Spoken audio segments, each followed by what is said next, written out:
Right, so you want to sort of get into Call of Cthulhu, but you're not like 100% sure on like what products you should buy, what you shouldn't buy, and just generally what's out there. And in this video, I'm hoping to cover what you should and shouldn't buy early on, what books you sort of need, what you don't need, and just overall give a bunch of information that I wish I had when I was like first getting into the game. So before I go into my recommendations on what you should buy first, I'll just quickly go over the different types of books. So first up, you've got like the core rule books, which would cover like the Keeper's Guide, Investigator's Handbook, like basically those two books really. And to just play the game, all you really need is just the Keeper's book, because Call of Cthulhu isn't like D&D and other games like that where you need like a player's handbook. Like the Investigator's Handbook is a good book to have, but you don't need it to play. Your players don't need this to be able to play the game, because everything you need for character creation is all in this book. So the Investigator's Handbook just includes some extra options and some extra gubbins. Then you have the rules add-ons books, which are things like Pulp Cthulhu, which is basically like an add-on to the base rules, some extra stuff to like change the game up. There are also like settings add-ons, like the Down Duggar Trails Wild West setting or the Gaslight setting add-ons, and they are extra rules, fluff, and bits for playing Call of Cthulhu in specific eras. There's also like a Dark Ages one. I believe there's a Victorian England one, or that's not Gaslight. There is one like late medieval Renaissance England one. But there is a bunch. They're basically just rules add-ons, so you don't need those unless you want desperately to play in one of those settings, in which case they are very useful. Then you have like the supplementary rule books. These books are like the Cults of Cthulhu book, the Monstorium, and then like the I forget what the name is, but like this book that the Mythos Magic book, and basically these books contain like additional information and fluff on and like fleshes out monsters and spells and things of that nature. Specifically in those books, you don't need them. If you want them, they have a lot of good stuff in them, but I've yet to feel a need to get those books myself. Then you have like one-shot collections. These are the books that contain like a series of one-shots that are all they're not connected in any way to each other. So that'd be things like Peterson's Abominations. These 5 scenarios, they aren't, aside from the fact they're all modern scenarios, they aren't connected at all. So yeah, that's another style of book. There's also campaign books, which are like the Two-Headed Serpent, which are basically like full campaigns, self-contained campaigns. So each chapter in here is basically like one scenario, but you wouldn't run any chapter just by itself without doing the other ones, which is a thing to keep in mind if you pick up a campaign book, because they are a bit more of a commitment time-wise than the just doing a one-shot. You then also have like kind of hybrids between those two, like one-shot, like a book that contains a bunch of one-shots, but the one-shots like can be strung together into a campaign. So you've got like this new one I've picked up, where like there's 3 one-shots in here, but that can be played independently by themselves, or they can very easily be strung together into a campaign. So yeah, depending on what your players want, it'll depend on what kind of like scenario books you need to pick up. But that's something to think about like a bit down the road. So for what I personally would recommend when you're trying out Call of Cthulhu, to see if you actually enjoy the game, I know it's like a bit generic, but I would highly recommend just picking up the starter set. It's $30 on like the Chaosium website. I'm not sure how much secondhand, but like don't pay more than $30 for it. Like physical. You can also pick it up, like the PDF version of this, on DriveThruRPG for $10, or on Roll20 for $25. But that is just a great way to get started, because you don't need to buy like the Keeper's rulebook, any kind of rulebook. Everything you need to play the game is in there, like the base rules, including a couple of scenarios for you to play through. Like, yeah, it's got 3 scenarios in it, all the maps and handouts already in there. So whether you're doing like a in-person game or a game over Roll20, everything you need to see if you enjoy the game is in there. So if you're a bit tight on money and you're not really sure, like, just spend the $10 on DriveThruRPG to get the PDF version of the starter set, run it through with your players, those 3 scenarios, to see if you like the game. It's a very, very low bar to entry, especially with buying the PDF version on DriveThruRPG. Going on from there, if you do find you enjoy it, I would then recommend picking up the Keeper Screen Pack collection, which has like if you're buying the physical version, it has like the Keeper screen if you're doing in-person role-playing, which is very useful. Or if you pick it up on DriveThruRPG or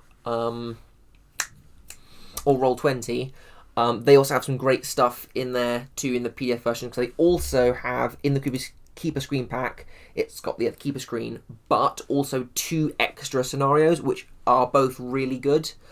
So if you're buying this just through DriveThruRPG, that's like £25 or $25 for 5 scenarios, the base rules, and a keeper screen, which is pretty good to see if you like the game.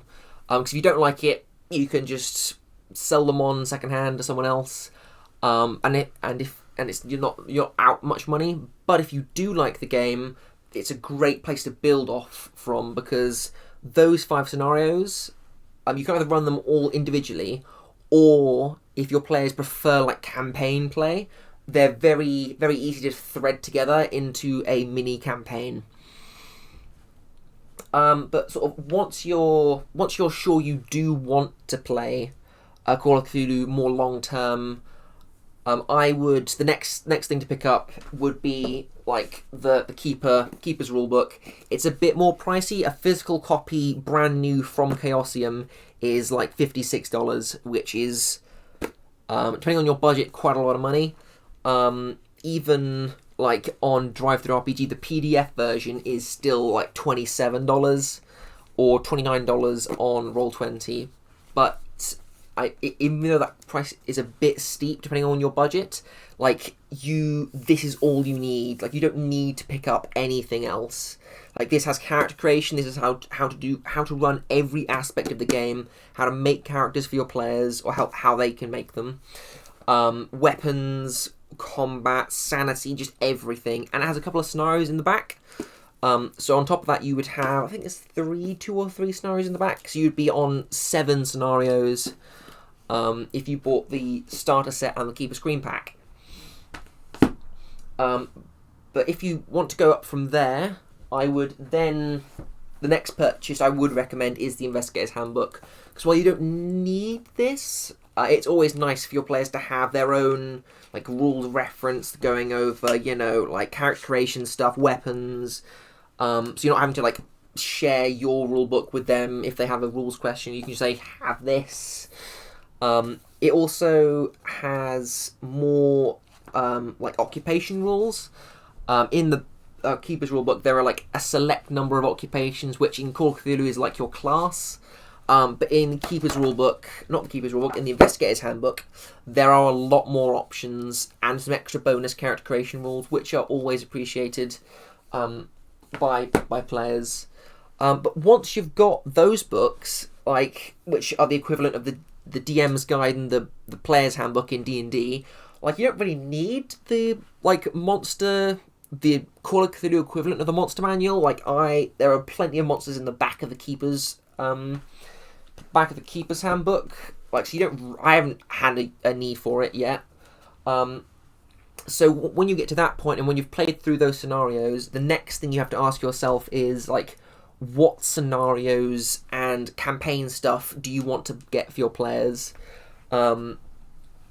So, and depending on what things you want to get, it is entirely dependent on what your players want to play. Because as opposed to like D&D, where you generally got like the same kind of setting, with like slight tweaks depending on the specifics. Call of Cthulhu is like set in the real world, and so it can be set in any time period. So it really depends on where your players want to play. Like, do they want to do some classic 1920s stuff? Do they want to do 30s, like 80s, 90s, modern day? Like Victorian England, Wild West. It really depends on like what vibes your players enjoy. And also another thing that you would definitely consider picking up once you've got the Keeper's Handbook is if your players like, if you want to like up the action, I would highly recommend the Pulp Cthulhu rules add-ons. These are a bunch of additional rules that add on top of the base game, which basically turn the players from like normal people into more heroes. They're still like not on D&D levels of unkillable, but it just adds like an extra layer of stuff for your players to pick during character creation. It makes the characters feel a bit more like strong, which is, depending on your vibe, very fun. Yeah, aside from that, it really depends on what vibe you want to go for. Like, does your party want to do like a bunch of like standalone one shots, or do they want to have like a short, medium, or long term campaign? Like, depending on what they want, drastically changes what like secondary books you need to pick up. Because like if they want to do like a campaign, then there are pre-made campaign books which are great. As I say, if your players like Indiana Jones or that kind of vibe, cannot recommend The Two-Headed Serpent enough. This is a great campaign. I have read through the whole book. I have yet to run it, but I'm so looking forward to when my players have finished up their current campaign that we get to move on to this. Or if your players like more of like an X-Files kind of vibe, I would recommend picking up The Things We Leave Behind.